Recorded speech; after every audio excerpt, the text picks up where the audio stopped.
Paolo Abilino, walang ka-sweet-sweet nung nagkamali si Kim Chiu sa larong tumbang preso. Sa totoo lang, tinatanong ko ang sarili ko, saan kaya humuhugot ng kilig ang mga fans ng Kim Pao? Parang nangangarap na lang sila na nakakakilig ang dalawa.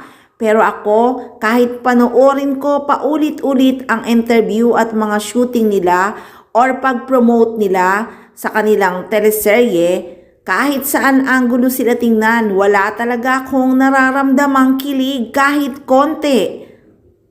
Natatawa lang talaga ako sa mga nababasa kong mga comments ng mga Kim Pao fans. Sobrang nakakakilig daw. Saan banda? Kinikilabutan ako, hindi ako kinikilig.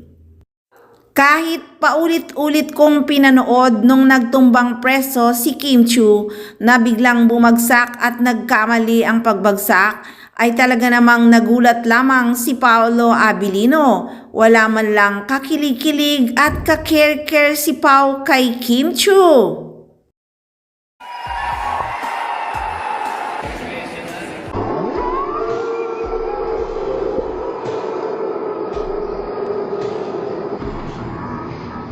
Pero kung si Janine yon, sigurado namang nataranta at nag-alala talaga si Pao.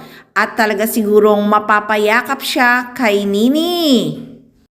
Kaya mapapaisip ka talaga, saan kaya kumukuha ng kakilig-kilig ang mga fans ng Kim Pao? Pero kung kilig lang ang pag-uusapan, hay nako kung alam lang nila. Kung makikita lang talaga nila ang resibo ng paunin, talaga namang sobra silang kikiligin. Ika nga ng malalapit na mga kaibigan ng paunin, kung makikita nyo lang talaga ang resibo, hihimatayin kayo sa kilig. Pero hindi pwede, pasensya na.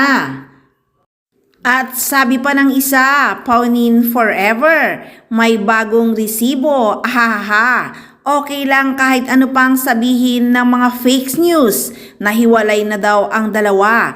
Hindi po naghiwalay ang paunin. Bawal nga lang ilabas ang resibo sa ngayon. Kaya mga fans, relax lang and stay put dahil paunin lang talaga ang tunay na nagmamahalan. 100% yan. Kaya wait lang tayo sa tamang panahon at tamang oras kung kailan sila lalantad. Kaya tutok lang kayo palagi dito lang sa Maarteng Machika!